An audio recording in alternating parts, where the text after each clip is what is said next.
Hello people! Cravings for today! Ginataang tulingan Rice Cooker Challenge. DNE Cravings! Like and subscribe! Welcome and welcome back to our channel. At ayan na nga mga ka-cravings. At bumibili na nga ng isda si Jowa sa nagro-rolling na nagtitinda ng mga isda at mga bilihin kung ano-ano pa. At ito na nga ang ingredients ng ating tulingan. Ating ginatang tulingan. Ayan, may tayong onion leeks, sili, bawang, sibuyas, luya at kamatis. At ayan, igigisa lang natin yan. Siyempre, ito pa rin ang ating rice cooker challenge na may kasamang kwentuhang katatakutan, ganon. So, ayan na nga. Ito na in discarte. Meron tayong cooking oil dyan at pinatungan ko ng chopping board para mag-cook. At tulad ng nasa unang video. At ayan, igisa lang naman natin yan. At tuloy-tuloy ko ng iluluto at tuloy kain ni Jowa. Yan. At ngayon na nga, umpisa na natin ang ating pangalawang story. Tungkol sa katatakutang creepy story natin mga ka-cravings. At ang ating creepy story number 2. Ito naman yung experience ko nang first time kong nakakita ng doppelganger. Ito ay way back siguro mga 5 years mga 5 years ago na. Anong nakaburol yung aking tita. So ganyan, yung papunta kami ni Jowa kasi gabi kami nag-ride dahil may work nga. Sa hapon lang kami makakapunta dun sa burol. So mahaba din yung biyahe, mga 30 minutes din bago makarating dun. Bago makarating dun sa bahay ng namayapa akong tita, dadaan muna yung mga bahay ng iba ko pang tita, which is yung doon nakatira yung isa kong pinsan. Madadaanan muna yun. So ngayon, nung paparating na kami, naiilawan yung madilim yung gabi nun mga ka-cravings, walang buwan. Talagang itim lang yung paligid, pitch black, ganun.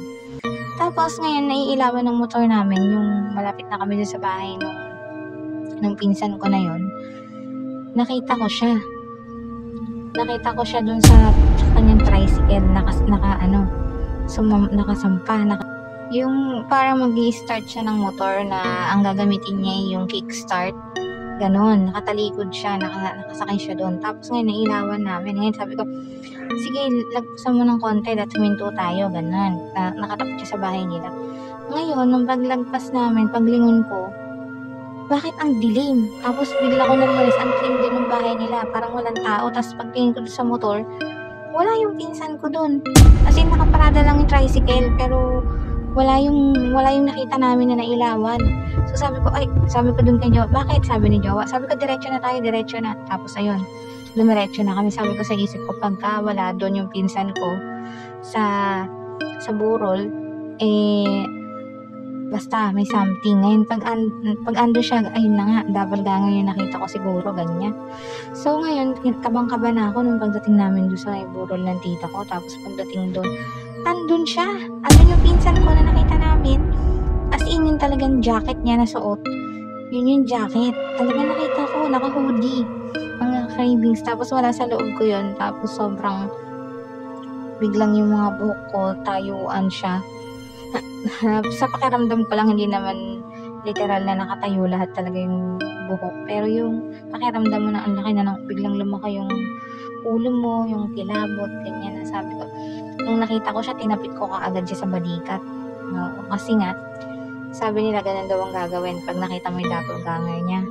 Tapikin mo siya sa balikat. Tapos ayun, bakit? Sabi sa kinuwento ko yung nakita namin ni Jowa doon sa daan. Ganon. At ayun na nga, madami pa kaming experience sa daan ni Jowa.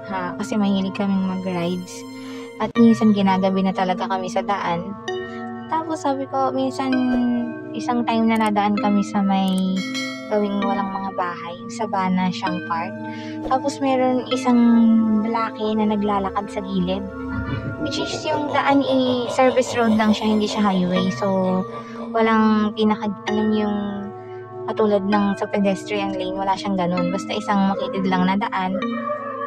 Tapos, ayun, dun kami nagdaan ni Jowa. O diin na nga, habang binabaybay namin yung madilim na daan na yun, tahimik lang kami ni Jowa kasi nga medyo natatakot na kami dun sa dinadaanan namin. So, ayun, tahimik lang kami. nakita ko yung lalaki na yun na naglalakad sa gilid ng daan. Ngayon, ano lang siya, matanda, naka-checkered ng damit. Tapos sabi ko, nung paglagpas namin sa kanya, parang deadma lang, dinedma ko lang, ganyan. Hindi ko in-entertain yung feeling na kakaiba. Tapos naisip ko, nung nilingon ko siya, nung malayo-layo na kami, sobrang dilim talaga, mga ka-cravings, as in, ang dilim ng lugar, walang street lights, walang mga bahay doon. Paano niya nakikita yung daan na naglalakad siya na gano'n? Wala man na siyang flashlight. Matandang lalaki siya, mga ka-cravings. Kaya, alam niyo yun, naniniwala ako na hindi lahat ng nakikita natin minsan sa kalye, nasasalubong natin sa daan, lahat yung tao. Minsan, meron dong entity, minsan merong doppelganger. Alam mo yun, yung hindi mo sure na tao, lahat yun, yung nakikita mo sa mall, ganyan, sasalubong sa kalsada. Kaya minsan, ano ka din, lagi kang aware. Minsan kasi late na yung realization maiisip mo na lang pag nakalagpas na, saka mo mai-imagine. Paano nangyari yun? Paano nandun siya ng ganong oras, ganyan? Kung lasing naman siya, alam mo yun, yung nakapag-inuman sa malayo, ganyan. Hindi sana yung lakad niya naman alam mo yung lasing. Saka hindi makakalakad ng straight na ganon yung lasing. Hindi ko na kasi natitigang mabuti yung paa, mga ka-cravings, kasi ayokong makita kasi minsan makikita mo doon kung nakatapak ba talaga sa lupa or something, kasi nag-focus na lang ako sa katawan niya. Yun na lang yung natitigan ko. Tapos nung nakita ko siya, hindi ko siya nilingon paglagpas namin sa kanya. Ayoko kasing makita kasi baka makita kong blurred yung mukha or something. Alam ko na yun o baka sumama pa sa amin. Kaya hindi ko na entertain yung feeling hanggang makalagpas kami dun sa lugar na yun. Saka ko nalang kinuwento kay Jowa. Saka nakita rin pala siya ni Jowa kasi actually parehas kaming may third eye ni Jowa. Kaya pag ganun, kung ano-ano yung nakikita naming dalawa, hindi na lang namin sinasabi sa isa't isa. Pagka sa actual na namin nakita, paglagpas na nun, saka na lang namin kapukwentuhan. O kaya pagdating sa bahay, ganun. Saka nakita mo ba yun? Ganun. Oo, nakita ko din. Ay, ganun lang yung ano namin. So, ayun nga, habang kumakain na si Jowa ng tulingan na ginataan na ang sarap mga cravings, try nyo ding iluto. Dahil talagang masarap ito at mura lang, ganon. Wag niyong kakalimutan tanggalin yung lason. May nakakalason kasing nando sa may dulo niyan sa buntot. So, ipatanggal na lang sa nagtitinda kasi sila yung may alam yan. So, yan, pinatanggal lang ni Jowa yung buntot. At hinila yon yung something na yun sa buntot ng tulingan. Kaya nailuto namin siya ng safe at nakain namin siya ng masarap. Ganon ang ka-cravings. Pwede din naman pala magluto ng kahit ano sa ating rice cooker. Talagang isip-isip lang at challenge din kung paano siya lutuin, mga ka-cravings. At tuloy-tuloy pa rin ang ating mga katatakutan stories sa mga susunod pa nating videos, mga ka-cravings. Stay tuned for that. Sana ay nag-enjoy kayo, mga ka-cravings. Tuloy pa rin ang ating rice cooker challenge. Hanggang mapa 10 dishes tayo gamit lamang ang rice cooker. At hanggang dito na nga lang, mga ka-cravings. Salamat sa panonood. Hanggang sa susunod. Like and subscribe.